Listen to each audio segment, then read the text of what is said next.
Praise lord అండి. ప్రార్థన చేసుకుందాం. పరిశుద్ధ గొప్ప దేవానికి స్తోత్రం, స్తుతి, మహిమ, ఘనత, ప్రభావం చెల్లించుకుంటున్నాం నాయన. ఇదిగో తండ్రి, మమ్మల్ని ఈల వేసి పిలుస్తావంట కదా నాయన.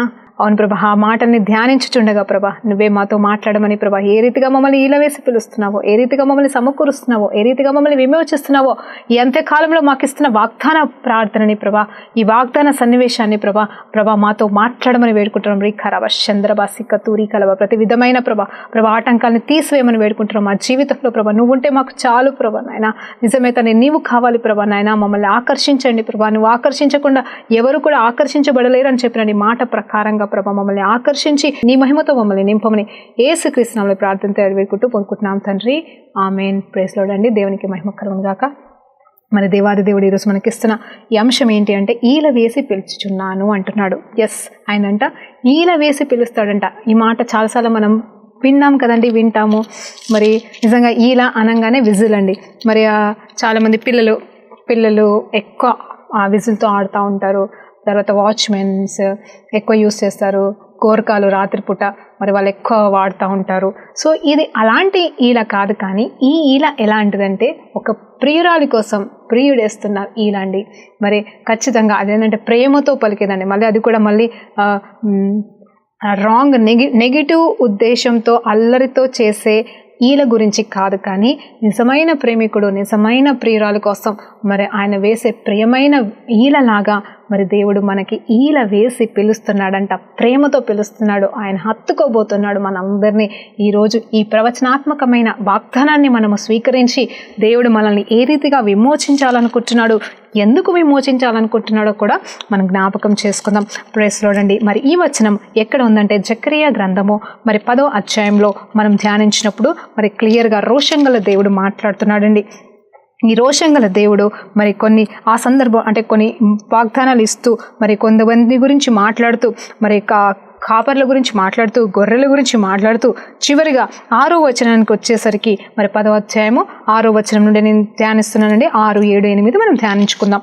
నేను యూదా వారిని బలాశూరులుగా చేసెదను, యోసేపు సంతతి వారికి రక్షణ కలగచేసి వారికి నివాస స్థలమును ఇచ్చెదను. మరి నేను వారి ఎడల జాలిపడుదును, నేను వారి దేవుడనై నా యెహోవాను. నేను వారి మనవి ఆలకింపగా నేను వారిని విడిచిపెట్టిన సంగతి కూడా వారు మర్చిపోతారు. అంత మాత్రమే కాదు, ఇంకేమంటున్నాడు తెలుసా? మరి బలాజ్యుడు వంటి వాడు వారగుడు, అంటే ఎఫ్రాయిము వారు బలాజ్యుల వంటి వారగుదురు.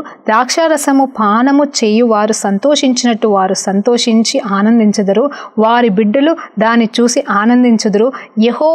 యెహోవాను బట్టి హృదయపూర్వకంగా ఉల్లసించెదరు. నేను వారిని విమోచించుచున్నాను కనుక వారిని ఈల వేసి పిలిచి సమకూర్చెదను. మునుపు విస్తరించినట్లు వారు విస్తరించెదరు. అన్య జనములలో నేను వారిని తగా దూరదేశంలో నుండి వారిని జ్ఞాపకము చేసుకొందును. వారును వారి బిడ్డలను సజీవులై తిరిగి వస్తురు. ఆ తర్వాత వచనాలు 12వ వచనం వరకు కూడా దీవెనకరమైన వచనాలతోనే ఉందండి. నిజం చెప్పాలంటే ఇక్కడ మరి ఈ అధ్యాయము మరి ఏ రకంగా దేవుడు పరిశుద్ధాత్మ దేవుడు రాపించాడో, కానీ ఈరోజు మన కోసము చూస్తే మనము యోసేపు సంతతి వారము కాదా? మనం యేసయ్య సంతానము కాదా? మనము దేవుని బిడ్డలము కాదా? మనం అబ్రహాము సంతానమే కదా. కాబట్టి అబ్రహాము సంతానమైన మనతో దేవుడు వాగ్దానం ఇస్తుందంటే ఈల వేసి మనల్ని పిలుస్తున్నాడంట. ఆయన వైపు ఆకర్షించుకుంటున్నాడంట. ఇదిగో విమోచిస్తున్నాడంట. ఆ విమోచనలో ఏం జరుగుతుందో తెలుసా అండి? సంతోషం అంట, సమాధానం అంట. ఇదిగో పిల్లలు ఆనందిస్తారంట, పెద్దలు ఆనందిస్తారంట. ఆయన విడిపిస్తున్నాడు, ఆయన సమకూరుస్తున్నాడు. అంత మాత్రమే కాదు, ఆయన మనల్ని కోరుకుంటున్నాడు. హల్లెలూయా. ఇదిగో దేవుడు నన్ను కోరుకుంటున్నాడు. ఎవరిని పిలుస్తారండి? పని ఉంటేనే పిలుస్తారు కదా. పని ఎవరైనా పిలిచారంటే పని ఉంటే ఒట్టిగైతే పిలవరు కదా. అంటే ఆయన ఈల వేసి మరీ పిలుచుకుంటున్నాడంటే మనల్ని కోరుకుంటున్నాడు. మన పట్ల ప్రణాళిక ఉంది, మనల్ని పిలుస్తున్నాడు అంటే ఆయనకి మనతో పని ఉందని అర్థం కదండి. ఆ పని ఏది కాదండి, ఆయనతో సహవాసం, ఆయనతో కలిసి ఉండట, ఆయనతో మరి పని చేయుట, ఆయనలాగా జీవించుట, ఆయనకి మన పట్ల కలిగి ఉన్న ప్రణాళికలో మనం పాలుభాగస్తులమై ఆయనకి సపోర్ట్ చేస్తూ, అంటే ఆయనకి లోబడుతూ మనము నిలబడ్డప్పుడు ఆయనని మనం ఘనపరిచిన వారం అవుతాము. సరే, ఈ వాగ్దానాన్ని మనం ఏ రీతిగా ఆలోచన చేద్దాము అని చూస్తే, విమోచనకర్త అయిన దేవాది దేవుడు మనకి రక్షణ ఇవ్వడానికి ఇష్టపడుతున్నాడు. రక్షణ గురించే నేను ఈరోజు మాట్లాడాలనుకున్నాను, కానీ ఈల వేసి పిలుస్తున్న దేవుడు మనకి ఏ రకంగా రక్షణ ఇస్తాడు. రక్షణ అంటే కేవలం యేసు ప్రభు విషయంలో, యేసు ప్రభు మన కోసం చనిపోయి తిరిగి లేచినాడు అనేది అది నిజమైన రక్షణ కార్యం అండి. దానితో పాటుగా ఒక్కసారి ఐజయా 12వ అధ్యాయాన్ని మనం ధ్యానించినప్పుడు అక్కడ కూడా మరి గానమేనండి, ఇక్కడ గానమే అక్కడ గానమే. మరి ఆ దేవుడు విమోచన గానాలతో మనల్ని మరి విడిపిస్తానంటాడు కదండి. మరి ఆ రీతిగా దేవుడు ఈరోజు మనల్ని విమోచన గానాలతో విమోచించబోతున్నాడు.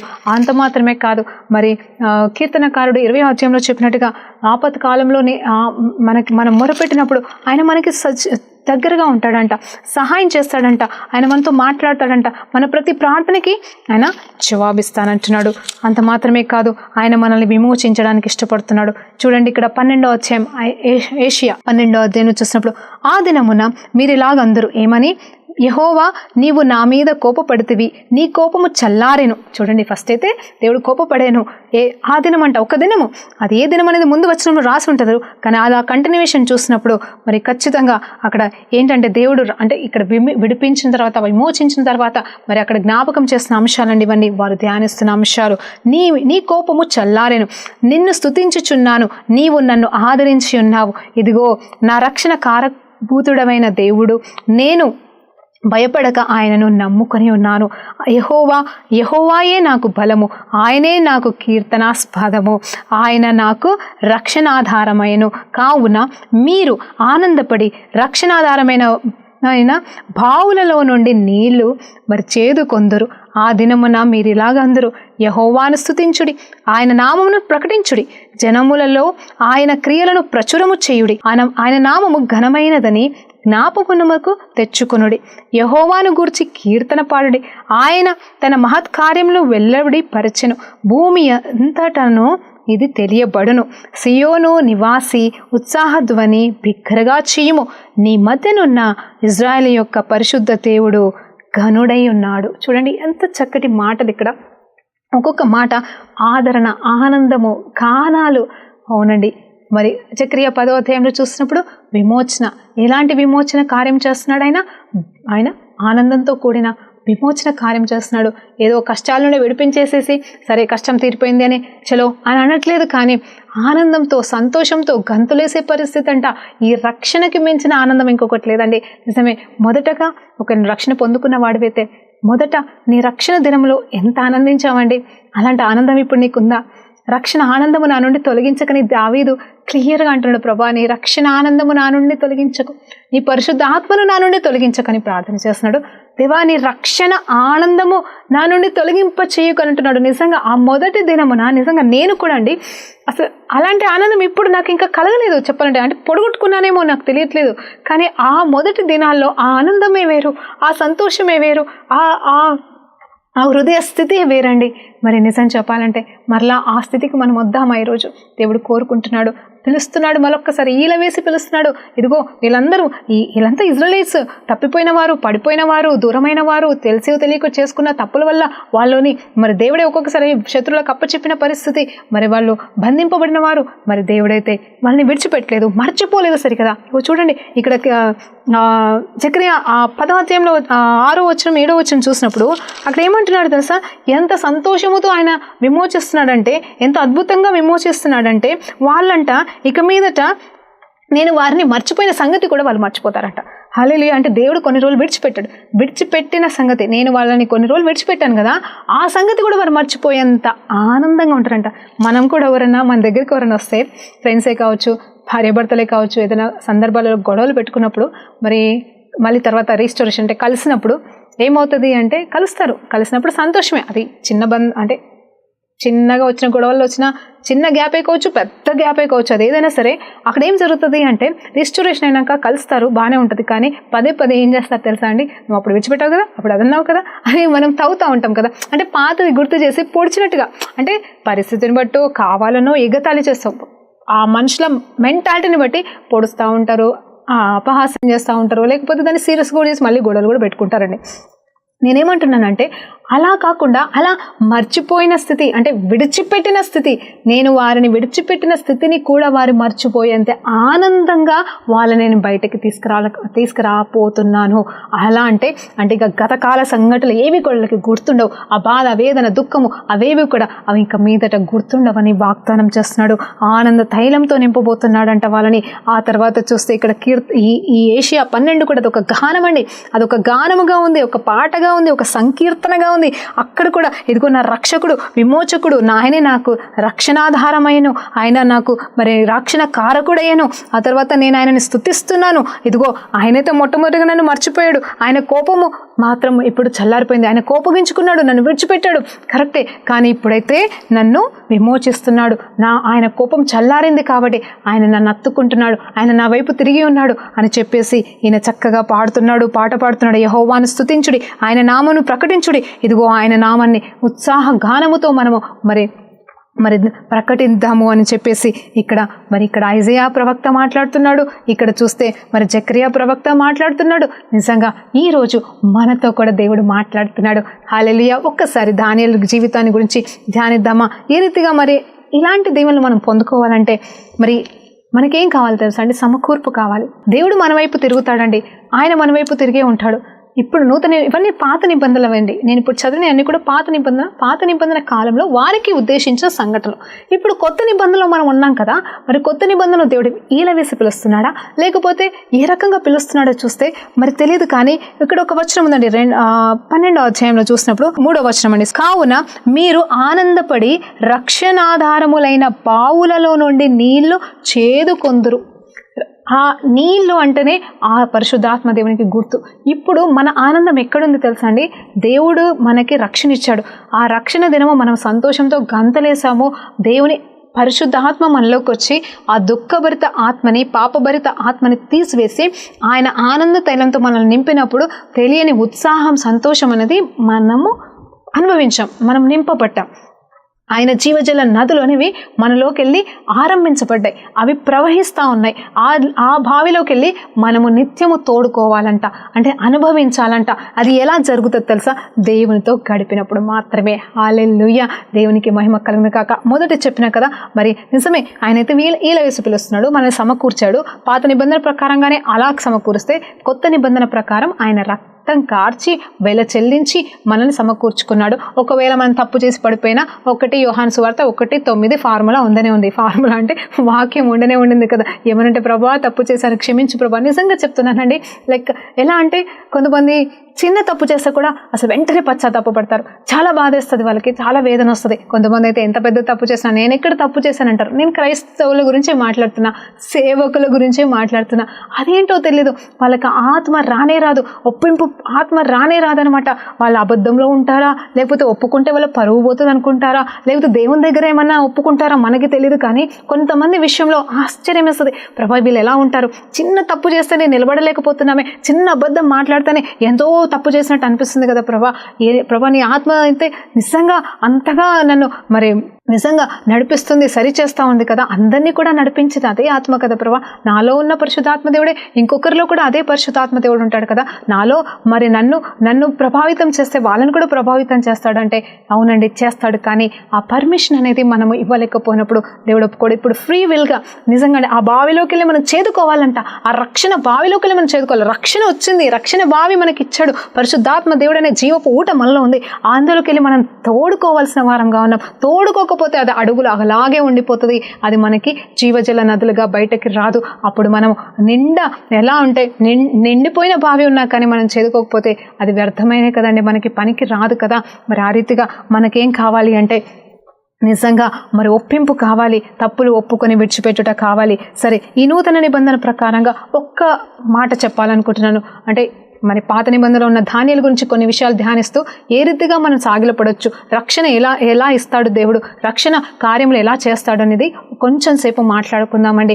ధాన్యాల గురించి నేను ఆలోచన చేసినప్పుడు మరి ధాన్యాల గురించి తెలుసు కదండి, ఆయన 10 దినములు ఫస్ట్ సమర్పించుకున్నాడు.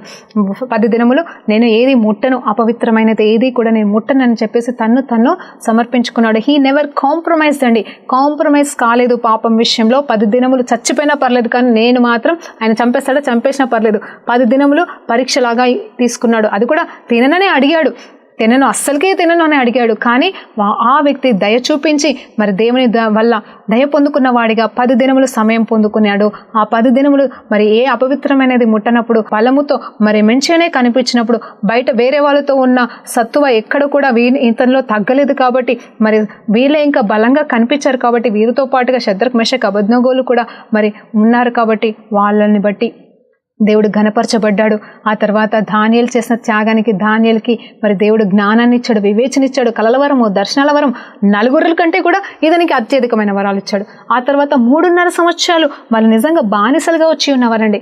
నిజంగా చెప్తున్నాను, ఎజ్కియా ద్వారా జరిగిన ఒక పొరపాటు వలన మరి వీళ్ళు బైబిల్లోనికి అప్పగించబడతారని ఒక ప్రవచనం ద్వారానే వీరు వస్తారండి.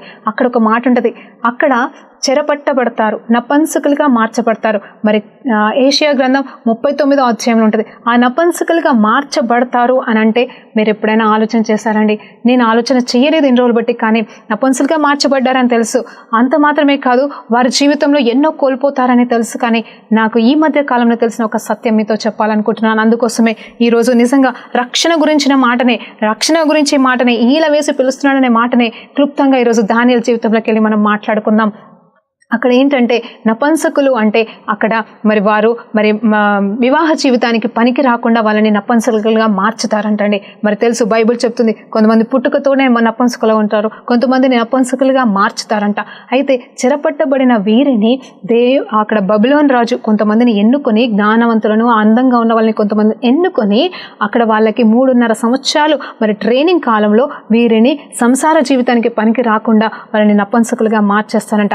దానివల్ల ఏంటంటే వీరు ఇంకా మీదట ఎప్పుడు కూడా ఫ్యామిలీ గురించి ఆలోచించరు. వాళ్ళకంటే ఇంకా ఫ్యామిలీ అని ఉన్నదు. వాళ్ళు కేవలం వాళ్ళు ఎక్కడైతే నియమింపబడుతున్నారో ఆ పనిలోనే వాళ్ళు ఉంటారంట.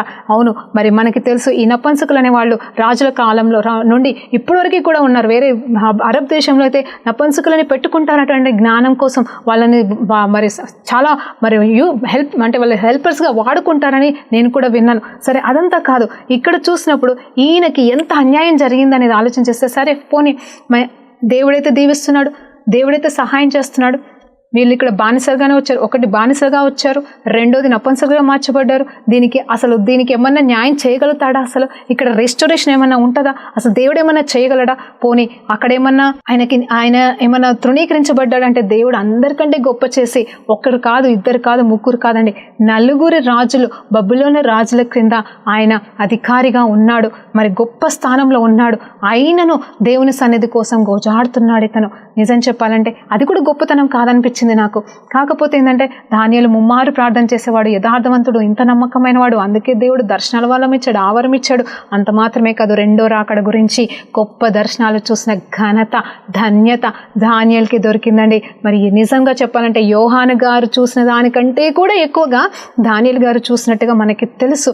మరి సంఘాల గురించి మాత్రమే బైబిల్లో మరి దానియేలు విషయంలో రాయబడలేదు. కానీ మరి సంఘాలని మినహాయిస్తే మిగతా అన్ని కూడా దానియేలు గారు ఆల్రెడీ చూశారు. జకరియా గారు అక్కడక్కడ కొన్ని తెలిసాయి. మరి ఐజా ప్రవక్తకి యేసు ప్రభు గురించి ఎక్కువ తెలుసు. కానీ ఇక్కడ దానియేలు ప్రవక్తకి మరి రెండో రాకడ గురించిన సత్యాలు ఎన్నో బయలుపరచబడ్డాయి. ఇక్కడ నేనేమంటున్నానంటే ఆయన దేవుని కోసం నిరీక్షిస్తున్నాడు. అంత మాత్రమే కాదు, 70 సంవత్సరాల వ్యవధి అయిపోయింది. ఈయన గురి ఎక్కడుందంటే ఆ పదవుల మీద లేదు, ఆ జ్ఞానం మీద లేదు, ఆ తలాంతుల మీద లేదు. కానీ ఇదిగో నా దేవుడు, మా దేవుడు, ఇదిగో బైబిల్ పరంగా అంటే అప్పుడు వాళ్ళ దగ్గర ఉన్న ఆ శాసనాల పరంగా, ఆ ప్రవక్తల మాటల పరంగా యెరెమయా గ్రంథంలో చెప్పినట్టుగా 70 సంవత్సరాలు ఎప్పుడైపోతుందా, ఆరంభించబడిన ఆ 70 సంవత్సరాలు ఎప్పుడైపోతుందా అని లెక్క పెడుతూ ఎదురు చూస్తూ దేవుని సన్నిధిలో ముమ్మారు నిలబడి ప్రార్థన చేస్తున్నాడు. ఇవన్నీ ఈ మిగతాయన్నీ ఆ 10 దినములు, 3.5 సంవత్సరాలు ఆయన ఎదుగుదల, రాజుల దగ్గర వాడబడుట, తర్వాత సింహాల బోన్లో వేయబడుట, ఇవన్నీ ఒకవైపు అద్భుతాలండి. అవన్నీ ఇప్పుడు నేను ధ్యానించట్లేదు, కార్యాలే. అయితే ఇక్కడ దానియేలుకి జరిగిన నష్టం ఏంటి తెలుసా? ఎవరు ఇవ్వలేని నష్టం ఏంటంటే తను సంసారానికి పనికిరాడు. అంత పొజిషన్లో ఉన్నా కూడా ఆయన మరి పిల్లల విషయంలో దీవెన లేదు. ఇంకొకటి భయంకరమైనది ఏంటి తెలుసా? పాత నిబంధన ప్రకారం, ధర్మశాస్త్రం ప్రకారంగా ద్వితీయోపదేశ కాండం 23వ అధ్యాయం కావాలంటే మీరు తీసి చదువుకోండి. 1వ వచనంలో క్లియర్గా రాయబడిందంటే నపంసకులకి దేవుని సన్నిధిలో అడుగు పెట్టే అర్హత లేదు. ఇది చదివిన దినమున నాకు చాలా బాధేసిందండి. అది వెంటనే నాకు దానియేలు గురించి జ్ఞాపకం వచ్చి నేను ఆశ్చర్యపడిపోయి ఇదేం జరిగింది, ఇది నిజమా అని నేను కొన్ని మెసేజ్లు వినడం, కొన్నిసార్లు ధ్యానించడం, కొన్ని సత్యాలు గ్రహించి, అంటే I was checking on that అనమాట. ఎట్లనే చేసి దీని గురించి నేను తెలుసుకోవాలని ఒక రోజంతా నేను మదనపడి వెతుకుతున్నాను. ఏంటి ప్రభా, నపుంసకులు దేవుని మందిరంలోకి వెళ్ళకపోతే ఇక్కడ దానియేలు దేవుని మందిరానికి వెళ్ళడానికి వీల్లేదు అనే ఒక తలంపు నాకు వచ్చినప్పుడు నేను ఆశ్చర్యపడిపోయాను. దేవా, ఇదెంత అన్యాయం ప్రభా. సరే, ఫ్యామిలీ లేదు, పర్వాలేదు, కానీ అతనికైతే మంచి పొజిషన్ ఉంది, నీ సన్నిధిలో ఉన్నాడు, నీ కొరకు బ్రతుకుతున్నాడు, నీ బిడ్డల కోసం అంగలారుస్తున్నాడు. 70 సంవత్సరాలు ఎప్పుడైపోతుందా ప్రభా అని ఎదురు చూస్తున్నాడు. ఆ 70 సంవత్సరాలు వచ్చింది, ఆయన చూశాడో చూడలేదో మనకి తెలియదు. ఆ తర్వాత తను సాగిలపడి 21 దినములు మనం ప్రార్థన చేస్తాం కదండి, దానియేలు 21 రోజులు ఉపవాస ప్రార్థన అని మనం ఇప్పటి వరకు కూడా 21 అనగానే ఫస్ట్ ఎవరు గుర్తురారు? దానియేలే గుర్తొస్తాడు. దానియేలు జ్ఞానం కావాలన్నా, దర్శన వరం కావాలన్నా, అభిషేక వరం కావాలన్నా, కలల వరం కావాలన్నా 21 రోజులు కూర్చొని ప్రార్థన, ఉపవాస ప్రార్థన చేస్తాం. నాన్ వెజ్ ముట్టకుండా, ఏది ముట్టకుండా, శ్రేష్టమైంది ముట్టకుండా, మరి మంచి ఆరోగ్యం తినకుండా, మరి మనల్ని మనం నలగొట్టుకుంటూ 21 రోజులు ఉపవాస ప్రార్థన అయితే మనం చేస్తామండి. కానీ ఆయన అద్భుతాల కోసం, సూచక్రియల కోసం, లేకపోతే అభిషేకం కోసం, తలాంతల కోసం, వరాల కోసం ఆయన 21 రోజుల ఆ ప్రేయర్ చేయలేదు. కానీ ఆయన చూస్తున్న దర్శనాలను బట్టి ఒకవైపు ఈ రాజ్యానికి సంబంధించిన దర్శనాలు అవి నెరవేర్చబడుతూ ఆయన ద్వారా అక్కడ పరిచర్య జరుగుతుంది, రాజ్యం నడుస్తుంది. ఆయన నపుంసకుడిగా ఆయన నిలబడ్డ పోస్టులకి న్యాయం చేస్తూ అధికారి పొజిషన్లో ఉన్నాడు. ఆ తర్వాత చూస్తే పరలోక సంబంధమైన దర్శనాలు కూడా ఆయన చూస్తున్నప్పుడు ఆయన అర్థం కాక, ప్రభువా ఇది నాకు వేదన కలగచేస్తుంది, నాకు అర్థం చేయవా అన్నప్పుడు మరి మొదటి దినం నుండే ఉపవాస ప్రార్థనలోనే మరి గాబ్రియల్ దూత కూడా వచ్చిందంట. ఆ గాబ్రియల్ దూతకి అడ్డంగా మరి శత్రు సైన్యం వచ్చినప్పుడు మిఖాయేలు దూత వచ్చి 24వ దినమున సమాధానం ఇచ్చినట్టుగా అయితే మనం ఎదురు చూస్తాం. ఇప్పుడు నీకు నాకేమైనా సమస్య వస్తే 21 రోజుల్లో దేవుడు జవాబు ఇవ్వాలి, మనకి ఇది జరుగుతుంది, అది జరుగుతుందని మనం ఉపవాస ప్రార్థనలు పెట్టుకొని చేస్తున్నాం. కానీ అక్కడ ఆయన పరలోక సంబంధమైన దర్శనం గురించి వాకిల పడుతూ, వేదన పడుతూ, దుఃఖిస్తూ మరి ఆయన అంగలార్చినప్పుడు దేవుడైతే దిగొచ్చి అద్భుతమైన రీతిగా అన్ని మర్మాలు దూతల ద్వారా పొందుకున్నాడు. కొన్ని సీల్ చేయమన్నాడు దేవుడు, కొన్ని బయలుపరిచి ఇవి సీల్ చేయి, ఇవి నువ్వు ఎక్కడ రాయదు, కొన్ని రాయు అని చెప్పేసి కూడా అంత వ్యత్యాసంగా మరి దీవించబడ్డాడు జ్ఞానం చేత. మరి నిజంగా ఎంత గొప్ప ధన్యుడండి. మరి ఇప్పుడు నేను మిమ్మల్ని అడుగుతున్నాను, నపుంసకులుగా చేయబడిన ఈ వ్యక్తిని ధర్మశాస్త్రం ప్రకారంగా, అంటే ధర్మశాస్త్రంలో కొంతమంది అపవిత్రమైన వాళ్ళు, మరి పాపంలో ఉన్నవాళ్ళు, మరి కొన్ని రోగాలతో ఉన్నవాళ్ళు, కుష్టివ్యాధంతో, కొన్ని సందర్భాలలో they should not enter in to the altar, దేవుని సన్నిధికి వెళ్ళకూడదని ఆంక్షలు ఉంటాయండి. వాళ్ళు ఆ సమయం కొద్ది కాలం పాప పరిహారం తర్వాతను, అనారోగ్యం నుండి విడిపించబడిన తర్వాతను, ఆ కుష్టివ్యాధి పోయిన తర్వాతను at least they have time, they have chance to enter. వాళ్ళు మళ్ళీ వెళ్ళి దేవుని సన్నిధిలో మొరపెట్టవచ్చు, ప్రార్థన చేసుకోవచ్చు, అర్పించవచ్చు, అన్నీ చేయొచ్చండి. కానీ నపుంసకులుగా మార్చబడిన వారికి ఇంకా ఎన్నటికెన్నటికి మందిరంలో అడుగు పెట్టే అర్హత లేదు. అంటే దానియేలుకి జరిగిన అన్యాయం ఇంతనా అంతనా? అది ఎవరు చేశారండి? మీరే చెప్పండి. ప్రవచనాత్మకంగా దేవుడు ఇచ్చినప్పుడు మరి దానియేలుకి అనుమతించబడిందని అనుకోవాలా? దానియేలు చేసిన తప్పేంటి? చిన్ననాటి నుండి ఆయన ముమ్మారు ప్రార్థన చేస్తున్నాడే, చిన్ననాటి నుండి మరి ఈ నపుంసకుడిగా మార్చబడకముందు దేవుని ఆలయంలోకి వెళ్ళి మొరపెట్టి ఉంటాడేమో మనకి తెలియదు, దేవుని సన్నిధిలోనే మొరపెట్టి ఉంటాడేమో మనకు తెలియదు. కానీ నపుంసకుడిగా మార్చబడిన తర్వాత కూడా మరి ఆయన మందిరానికి వెళ్ళకూడదని తెలుసు. ఆయన ఆజ్ఞలనైతే ధిక్కరించడు. కాబట్టి ఆయన అందుకోసమే ఆ పరలోక ఆ మందిరం వైపు తిరిగి ఆ కిటికీలు తీసుకొని ఆయన ప్రతిరోజు ముమ్మారు మోకరించడం మాత్రం మానలేదండి. ఈ మన జీవితంలో దేవుడు కార్యం చేయకపోతే 20 రోజులు ఉపవాసం ప్రార్థన ఉండి 24వ దినమున జవాబు రాకపోతే కనీసం మళ్ళీ ఒక 2-3 సంవత్సరాల వైపు దేవుని వైపు చూడడం, దేవుని చర్చికి వెళ్ళని మన జీవితాలు ఎక్కడా? అలాంటిది ఆయన దేవుని మందిరానికి వెళ్ళకపోయినా పర్వాలేదు, నా దేవుడు నాతో ఉన్నాడని దేవుని సన్నిధిని అంత గొప్పగా దేవుని ఆలయంలోకి వెళ్ళకపోయినా కూడా దేవుడే తన కోసం దిగొచ్చి ఆయన ఎక్కడున్నా అవునండి, ఆయనేమి ఇజ్రాయెల్ దేశంలో లేడు, యెరూషలేం పట్టణంలో లేడు, యూదా స్థలంలో లేడు. కానీ ఆయన ఎక్కడున్నాడంటే దావీదు పట్టణంలో లేడు, దావీదు కట్టిన మందిరంలో లేడు. కానీ ఆ బబులోనులో చెరపట్టబడిన వారి మధ్యలో మరి చెరపట్టబడిన ఇంకొక నపుంసకుడిగా అక్కడ ఉన్నాడు. అధికారి పొజిషన్ ఉన్న ఆయన కూడా దాసుడే. కాబట్టి అక్కడ ఉన్నప్పుడు దేవుని సన్నిధి మాత్రం ఆయనకి దూరం కాలేదు. దేవుడు ఆయనని విడిచిపెట్టలేదు. ఆయనను బట్టి సింహాల నోర్లు సైతం మూయబడ్డాయి. ఆయనను వాళ్ళతో పాటుగా శత్రుఘ్ మేషక్ అబేద్నెగోలను బట్టి దేవుడు వాళ్ళ దగ్గరికి వచ్చాడండి. ఇదండి దేవుని సన్నిధి అంటే, ఇదండి దేవుని ప్రేమ. ఆయన అంత చక్కగా పిలుస్తాడు. అలాంటి వాళ్ళని అంతగా పిలిస్తే మరి రక్తం చేత కడగబడిన నిన్ను నన్ను ఎంత ప్రేమిస్తున్నాడు, ఎంత కోరుకుంటున్నాడు, ఎంతగా మార్చాలనుకుంటున్నాడు, ఆయన ఎంతగా ఆరాటపడుతున్నాడు ఆలోచిస్తున్నావా? నువ్వు తప్పు చేసినా పర్వాలేదు బేటా అంటాడు, నువ్వు తప్పు చేసినా నా వైపు తిరుగు అంటున్నాడు. మనమైతే మార్చుకోలేని స్థితిలో ఉన్నాం. నేను గతంలో చెప్పాను, మళ్ళీ చెప్తున్నాను, దేవుని మహిమనే మనం ఇప్పుడు కోరుకోవాలి. దేవుని మహిమ మన జీవితంలో రావాలి అంటే మనం పాత రోత జీవితాన్ని విడిచిపెట్టాలి. అసలు దాని జోలికే మనం వెళ్ళకూడదండి. దయచేసి చెప్తున్నాను, నేను జీవితంలో సాతాను ఓడిపోవాలే కానీ మనము కాదు. ఇక్కడ నిజం చెప్పాలంటే ఇక్కడ దానియేలు విషయంలో సాతాను గెలుస్తున్నాడు, సాతాను ప్రణాళికలు గెలుస్తున్నాయి, కానీ దేవుడు మాత్రం ఆ బిడ్డని విడిచిపెట్టలేదు. కానీ ఫైనల్గా ఏమైపోయిందంటే ఇదిగో అతను దేవుని మందిరానికి వెళ్ళకపోయినా అంత గొప్ప దర్శన వరాలు, ఆయన దేవుని సన్నిధికి వెళ్ళకపోయినా, అవునండి తన ముగ్గురుతో కలిసి నిజంగా ఇవన్నీ అంతకుముందు ఆయన వాళ్ళ గురించి గొప్పగా ధ్యానించాను. 10 రోజులు సమర్పించుకున్నందుకే ఇంత గొప్పగా ఇచ్చావా ప్రభా, నేను ఎన్నోసార్లు 10 రోజులు సమర్పించుకున్నా, ఎన్నో రోజులు 21 రోజులు నేను సమర్పించుకొని ఒక వెర్రిదాల్లాగా ప్రార్థన చేశా, ప్రభా నాకు కూడా ఏమని ఇస్తావా, నాకు కూడా ప్రార్థన అని చెప్పేసి. కానీ అది కాదు, అసలు వాళ్ళతో పోల్చుకోవడానికి కూడా మనకు అర్హత లేదు. కానీ యేసు ప్రభు రక్తము అర్హతనిచ్చిందని మనము నమ్ముదాం. ఎవరు ఎక్కువ కాదు తక్కువ కాదు, కాకపోతే సమానమైన ధన్యత మనం పొందుకున్నాం. కాబట్టి దానియేలులాగా ముమ్మారు ప్రార్థించే అభిషేకం మనం పొందుకుందామా?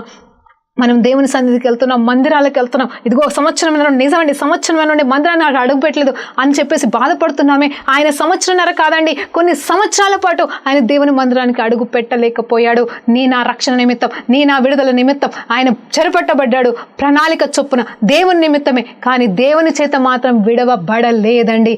హల్లెలూయా! ఇంత గొప్ప సత్యాన్ని మీరు ఏ రకంగా మీరు ధ్యానిస్తారో నాకు తెలియదు. నా సమయం అయిపోయింది కాబట్టి నేను ఇక్కడ ముగిస్తున్నాను. కానీ మరి దేవుని నామములో అడుగుతున్నాను, దయచేసి దానియేలులాగా మరి మనం నిలబడదాము. అంత మాత్రమే కాదు, ఈల వేసి పిలుస్తున్నాడు, దయచేసి ఇంకా వెనక్కి తిరగకండి. ఆయన మనల్ని విమోచిస్తున్నాడు, సంతోషగానాన్ని ఇస్తున్నాడు, ఆనందిస్తున్నాడు. అవును, ఈరోజు నా వాక్యం ఆనందంతో స్టార్ట్ అయింది, కానీ చివరిగా నేను దానియేలు గురించి ధ్యానిస్తుండగా నా హృదయం బాధతోనే ఉంది. కానీ అది నిజమైన బాధ కాదండి, దేవుని అందరి ఆనందంతో కూడిందే. ఆ దాన్ని బట్టి కూడా మహిమ కలుగునుగాక. ప్రార్థన చేసి ముగించుకుందాం. పరిశుద్ధుడా గొప్ప దేవ, నీకు స్తోత్రం, స్తుతి, మహిమ, ఘనత, ప్రభావం చెల్లించుకుంటున్నాం నాయన. నిజమే తండ్రి ప్రభా, నువ్వైతే మమ్మల్ని విడిచిపెట్టవయ్యా నాయన. దానియేలులాగా మాకు కావాలయ్యా అని మేము ఎన్నోసార్లు అడుగుతున్నాం. కానీ దానియేలు ఎంత కోల్పోయినా, కంప్లీట్గా కోల్పోయినా నిన్ను విడిచిపెట్టలేదయ్యా, నువ్వు దానియేలుని విడిచిపెట్టలేదయ్యా.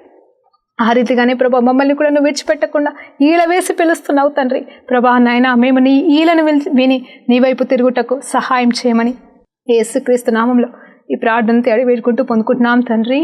ఆమేన్, ఆమేన్.